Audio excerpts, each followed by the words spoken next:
bubbly. If you see this, I'm so sorry, but the LaCrosse was cheaper today at the store.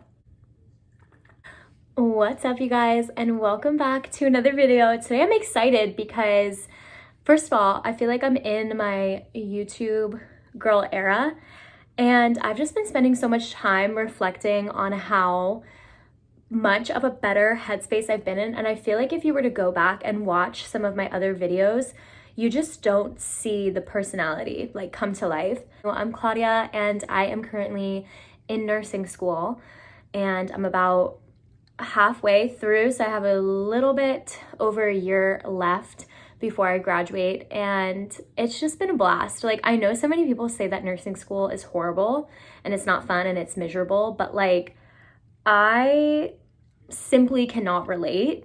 It's definitely hard and it's overwhelming at times, but I think it's just what you make of it, and I am just around so many amazing people and I love what I'm learning. I'm super interested in it. So I don't know. I just am not having, I don't have that experience of it being like miserable. Can't wait for it to be over. I actually get really sad thinking about it being over.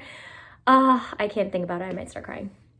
Anyway, before we get started, first of all, today I'm going to be talking about getting experience in the field before you go to nursing school, PA school, PT school, med school, all of the above, anything in the medical field that requires previous patient care experience.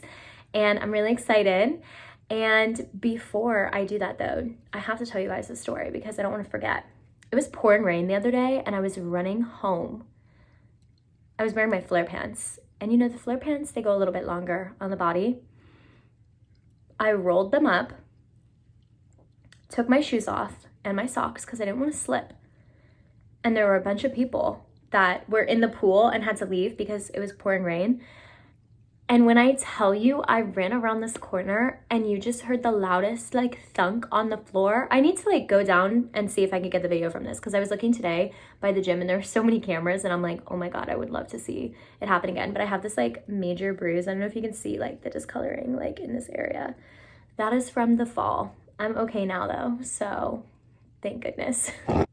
So let's chat about patient care hours. So I actually don't think it's a prerequisite for nursing, but I would highly encourage getting some type of experience before you go in, just to see, maybe more so shadowing experience, to see if you really like what you're doing on the job. Because one thing I have noticed in nursing school is when I'm on the floor, there are certain things that I am really drawn to and certain things I'm not, and the majority of those are often not roles associated with being a nurse.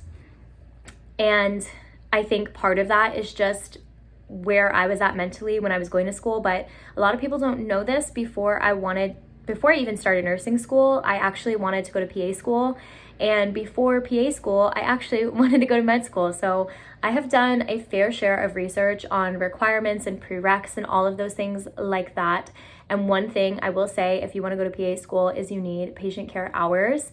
And so how does one get one? Because I didn't understand how to get patient care hours when I moved home because I had never done anything in the medical field before. And I had to kind of just figure it out. And I was just going there blind for a second. And I've heard a lot of different things from other people, and I figured I would just make a video about it. So that's what we're doing today. So I have a couple of different jobs in mind that I think are really great for getting experience. But like I said, I think the number one thing I recommend is getting some shadowing experience before you actually make your decision about what you want to do. Because, and not just one time, I think you have to really like hop around specialties or hop around fields or experiences, because just because you go on a med surg floor and you follow a nurse and you hate it doesn't mean you'll hate nursing. You know, you might go someplace else or follow a different type of nurse or do something in an outpatient clinic and be like, I love that. And you might even find that there's other career paths you could go down that could get you closer to that goal without you even having to pursue that education. Okay, yeah, my camera died, sorry. Third time's a charm. If it happens again, I will officially have beef and will not be filming this video today. Okay, so anyway, let me just jump into whatever I was saying because now I am just completely lost. I don't even know what I was talking about.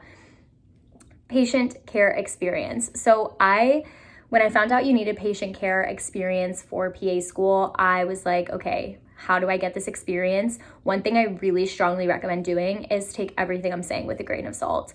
This is just some baseline information for you to go off of. If you have like a dream school in mind, especially for PA school, you're definitely going to want to make sure that you go on the website. And a lot of times they will have something where you can view a document that explains what they count as direct patient care experience and indirect, because you don't want to go do something and spend all this time and hours doing it, and then you look on the thing and each school is different and that school doesn't consider it direct patient care hours. Because I will say that is one thing that happened with what I chose to do. I got 2,000 hours of patient care experience working in a physical therapy clinic as like a technician. And it was such a fun job, honestly. I mean, waking up 9 to 5, it wasn't for me personally, but looking back on it, I'm like, that was like a really fun way to get patient care hours compared to what I see some of the PCTs and CNAs doing at my clinical sites. I really loved what I got to do. Just going through exercises, you learn a lot about vocabulary. It definitely helps me out when it comes to certain units in school now that are about like mobility in the body. I recognize a lot of it. I understand a lot of the anatomy, so it was very helpful in that sense. But there are a lot of schools that do not count being a physical therapy aide as patient care, like direct experience, which is insane to me because you are very hands-on with the patient, but at the same time I understand what they mean. It just, when you're in a certain environment, you're going to learn so much and it's so specific to that environment. So physical therapy aide may be a great route if you're thinking about being a physical therapist or an occupational therapist, or if you just want some of your hours, like if you're going to divvy up your hours, maybe you'll do 500 hours here. And it doesn't always have to be all direct, but sometimes if it's indirect, it will count as like half the time. So let me kind of explain what I mean by that. If you go on like a website, I'll probably pull one up here so you can kind of see what I'm talking about. So some schools might count like being a PCT, which is a patient care technician, and that's typically a hospital-based job where you're, you know, checking vital signs, you're hands on the patient, you're cleaning the patient, bathing the patient. It's kind of like a CNA. I don't know the big differences between the two because PCTs, CNAs, nurse externs, student nurses, they all kind of do the same thing in my opinion. Maybe I'm wrong. I don't have that role, so I can't really speak to it. I just know that it exists. My friend is a nurse extern right now. She works like 2 shifts a month. I digress, but being a PCT, let's say it counts as direct patient care hours and you work like 1,000 hours as a PCT, the school will count it as 1,000 hours. And sometimes they'll take indirect experience too, but they'll say like, oh, well, it only counts for half the time. So now let's say you're a PT aide and that counts as indirect experience and you did 1,000 hours, it might only count as 500. So you only have 1,500, even though you actually physically were present for 2,000. Does that make sense? Okay. So what are some ways that you can get patient care experience? And do I recommend getting patient care experience before nursing school? This is a hit or miss. I know a lot of people who have CNA and PCT experience because a lot of high schools, especially in the South, actually will give you your CNA certificate before you even graduate high school if you're part of like a medical program. So I think if you know that this is what you want to do, you should, you know, get experience. I will say it is a lot of reteaching, it seems, for people that have experience in nursing school because you're going to learn to do everything by the textbook, and that might not be how you do it in the hospital or what you observe. For me, I'd love to get into the hospital. I've been applying for a couple of nurse extern positions. I'm really particular about where I want to work and what I want to do because I don't want to be in a situation. Okay, I digress. I think getting the experience now in school, I'm at a place where it's like fundamentals is out of the way. We're allowed to, as a student nurse, most places will allow you to perform things that you have been approved to do at one of the hospitals that's affiliated with our school and our clinical sites. And I think that that would be really great to kind of start like working on those skills and seeing it in real life. But I just know during fundamentals, it was like people were talking. I felt like everything was pointing towards me filming this video, and it's so choppy because I don't understand what's happening. But I think we're good to go. So if I start talking a little bit fast, it's just because I really want to get all this information out in like one take, and I don't want to have to do this again tomorrow because I will forget everything I'm talking about. So basically, I think the point I was trying to make was that getting experience before school, I don't think is a bad thing. I don't think it's necessary though, specifically for nursing school. If you're looking for ways to get direct patient care experience, and I'm not talking about direct in the sense of PA school, I'm talking about just hands-on activity. You're working with patients, you're engaging in like an actual medical facility. These are some options that I think are really great. So the number one, and I think one of the most popular and the easiest things to do, is being a PCT or a CNA. So a little bit harder if you don't have the experience. You can take CNA classes outside. If you have your certificate from high school, or you're in high school and you're thinking about it, get involved in that program because it will just be a part of it and it makes it so much easier. Otherwise, you can just pay. There's so many places. Like if you just Google CNA training in wherever you live, I'm sure you'll find something. I want to say most classes are like $250. Oh, my LaCroix is leaking. You go, you take a class, and you're good to go. And then once you have the license, you can go apply. I definitely think it helps to know somebody if you're trying to get into a hospital, especially if it's like really reputable and good and they're not desperate for people. Be very mindful where you choose to work and do your research. No job is worth compromising your mental health, okay? All right. Another really great option is medical scribe. I had a friend that I worked with as a PT aide, and I think she went to be a medical scribe for like an ophthalmologist. So is that how you say it, or is it I think it's silent, ophthalmologists. I think that's how you say it. And so she left and she went for another 9 to 5. You can also be a medical scribe at the hospital. I do think it's a little bit harder to get this experience, and I didn't look into it too much. She was hired with no experience, so it's definitely possible. I think it's just something you got to kind of look into. But basically you're kind of just transcribing. I think it's a lot of computer work. And it's not direct hands-on. So if you're looking for that really hands-on experience, probably not the way to go. I met someone in undergrad who wanted to go to PA school, and he actually got his EMT certification before he started undergrad. And then he majored in kinesiology, and he did go to PA school. So EMTs is really popular. We have a lot of EMTs in nursing school, so it definitely is a very popular career path. A lot of people do that, and then they transfer over into this field. There are a lot of people who work as like coordinators at the hospital. I don't know what that job really encompasses, but I know that they didn't have any prior experience. So I think it gives you a lot of downtime to study and stuff too. So it might be perfect if you're in like a very heavy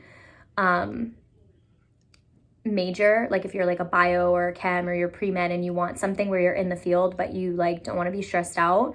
I feel like being a scribe or a clinical coordinator or something like that might be really good for you.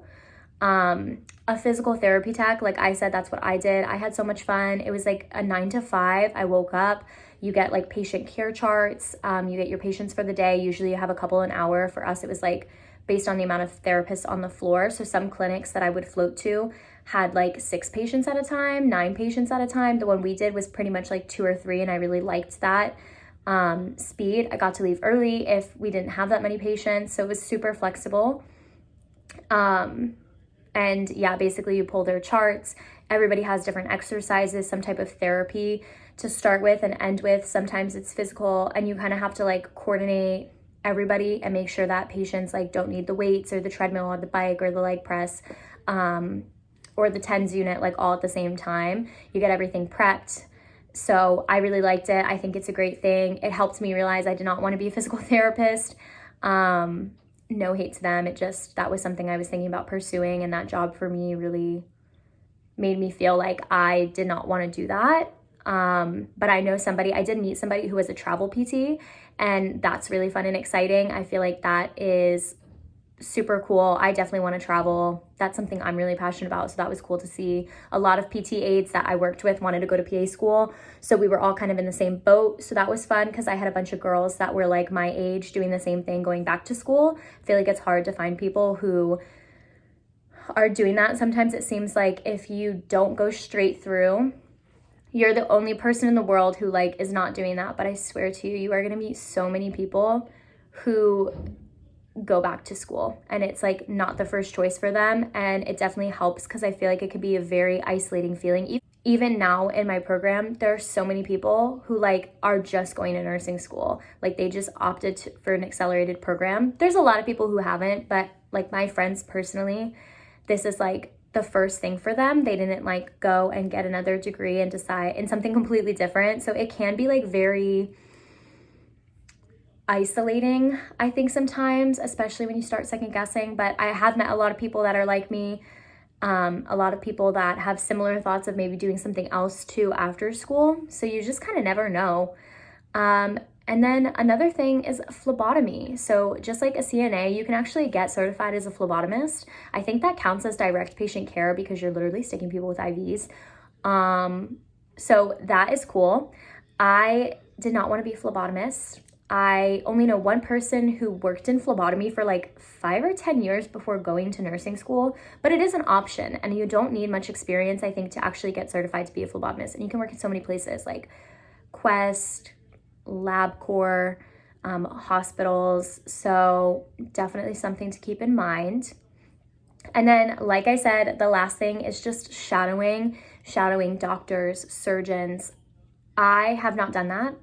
I definitely want to do that. I know somebody now who is shadowing pediatric surgeons and he's been talking to me about it and he seems like he's really enjoying it and it's really swaying him and changing his mind about what he wants to do after nursing school. And so I feel like that for me might be my next step, is really starting to shadow maybe like an NP and then a doctor and kind of like see the different day-to-days. Obviously, when you're shadowing, you're not getting paid for your experience, and shadowing does not count as direct hours. So definitely something to just keep in mind.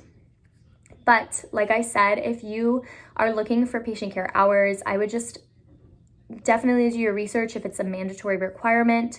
If not, there's so many options and so many things for you to do. I highly recommend just going on Google and saying like how to get direct patient care hours, CNA certifications, physical therapy tech jobs. There are so many avenues that you could go down, and you know, they're all beneficial in some way or another because it will teach you skills, vocabulary, terminology.